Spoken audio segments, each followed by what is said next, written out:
Good afternoon, and thank you for stepping into the Foul Playland. As always, I'm your Foul Player. I wanted to make a video regarding my team, the team I love more than anything in the world, besides my son and my wife, and that's the New York Mets.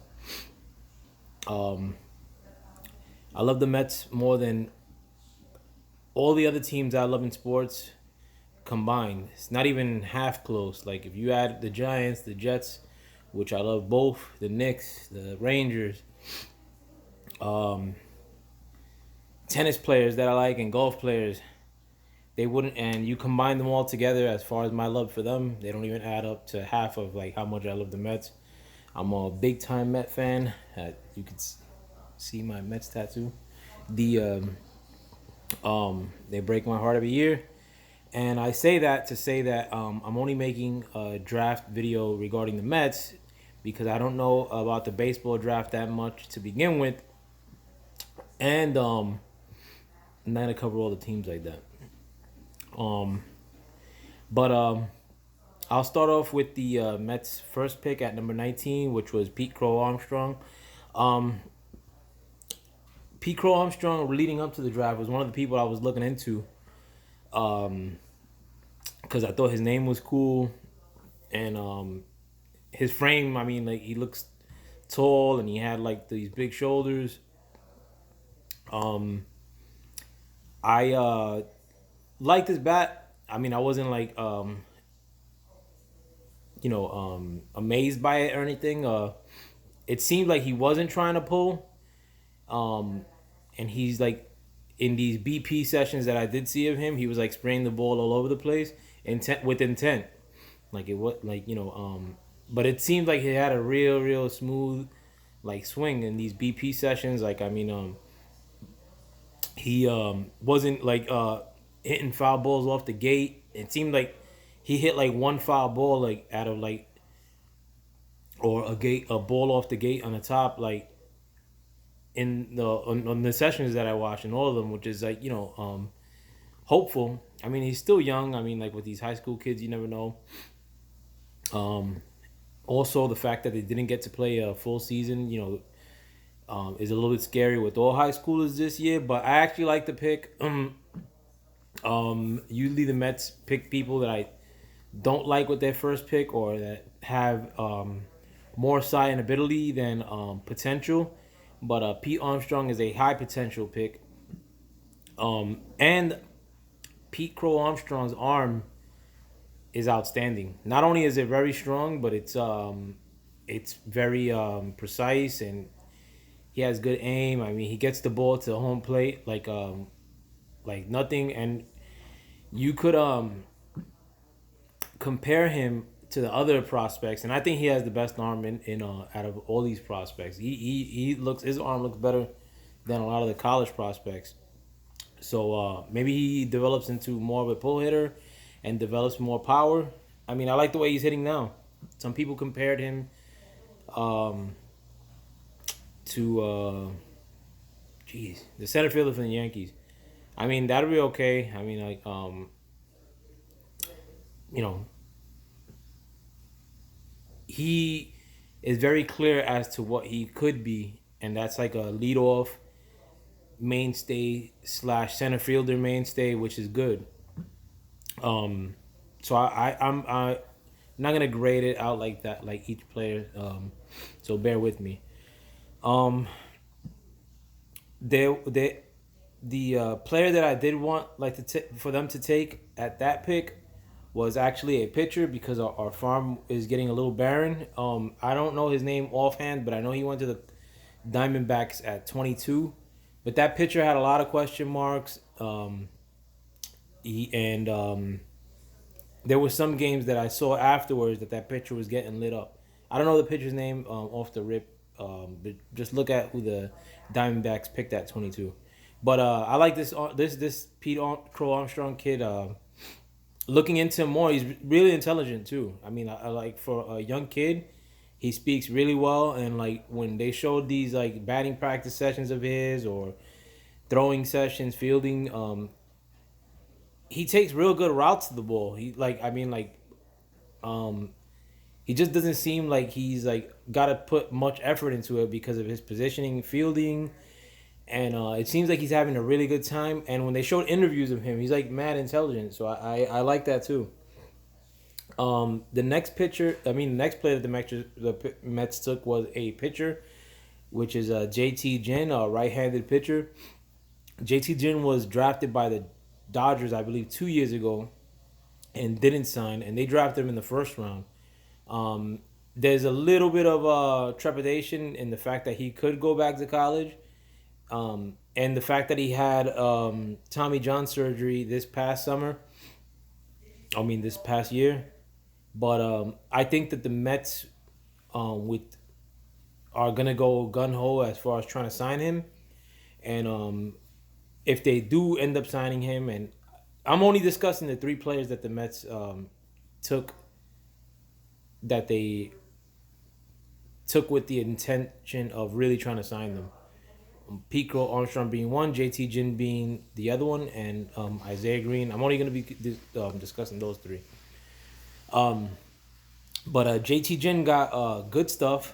His fastball is nice, but stays a little bit too much in the zone for my liking. But he has a lot of potential. His slider is nasty. His slider is very nasty, and his fastball moves a lot. I mean, like I just don't like a lot of times when fastballs like move a lot and get in the zone even more, like, or they become more hittable in that movement. But I mean, maybe he could work on that. Maybe the Mets have good experiences with these post Tommy John surgery guys like Jacob DeGrom, and maybe he could improve on what we're already seeing. But his slider is nasty. His slider is really, really nasty.